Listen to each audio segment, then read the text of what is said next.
अस्सलाम वालेकुम दोस्तों, आज की वीडियो में मैं बयान करूँगा कि तुर्क दौरे हुकूमत में रोज़ा रसूल सल्लल्लाहु अलैहि वसल्लम की तामीर का एक खूबसूरत वाक़या। सामाईन, तुर्कों ने रोज़ा रसूल सल्लल्लाहु अलैहि वसल्लम की तामीर के दौरान अदब व एहतराम की ऐसी मिसाल कायम कर दी कि उससे पहले ना आज तक कोई ऐसी तामीर हुई थी और ना ही उसके बाद आज तक कोई ऐसी तामीर हुई है। दोस्तों, मैं आपसे गुजारिश करता हूँ कि वीडियो को पूरा देखिएगा।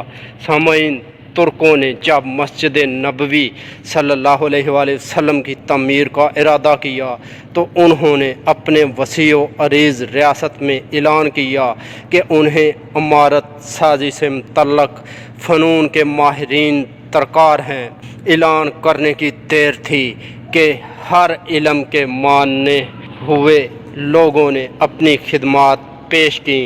सुल्तान के हुक्म से इस्तांबुल के बाहर एक शहर बसाया गया जिसमें इतराफ़ आलम से आने वाले उन माहिरीन को अलग अलग मोहल्लों में बसाया गया।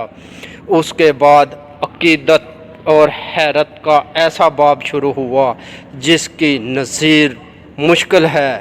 खलीफा वक़्त, जो दुनिया का सबसे बड़ा फरमानवार था, शहर में आया और हर शोबे के माहिरीन को ताकीद की कि अपने आप के ज़हीन तरीन बच्चे को अपना फ़न इस तरह सिखाइए कि उसका पक्का, पुख्ता और बेमिसाल कर दे।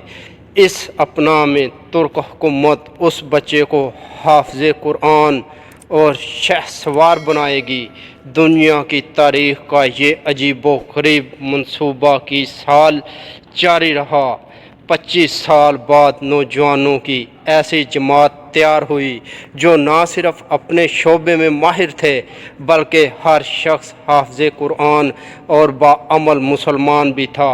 ये एक अंदाज़े के मुताबिक तकरीबन 500 थे।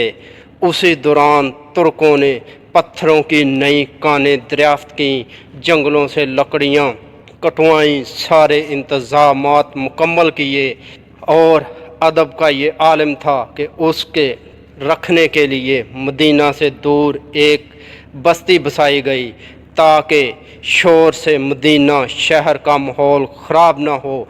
नबी सल्लल्लाहु अलैहि वसल्लम के रोज़े के अदब की वजह से अगर किसी पत्थर में तरमीम की ज़रूरत पड़ती तो उसे वापस उसी शहर में भेजा जाता।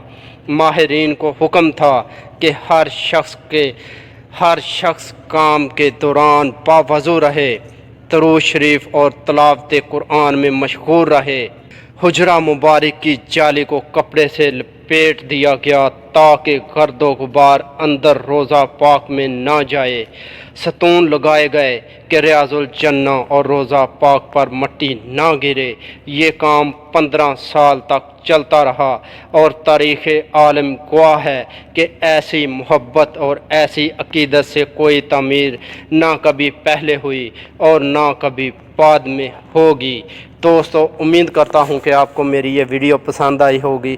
अगर वीडियो पसंद आई तो वीडियो को लाइक करें, अपने दोस्तों के साथ शेयर करें और ऐसी अच्छी वीडियो देखने के लिए हमारा चैनल मेहरबान वॉइस टीवी सब्सक्राइब करें और मुझे इजाज़त दीजिए अगली वीडियो तक के लिए। अल्लाह हाफिज़।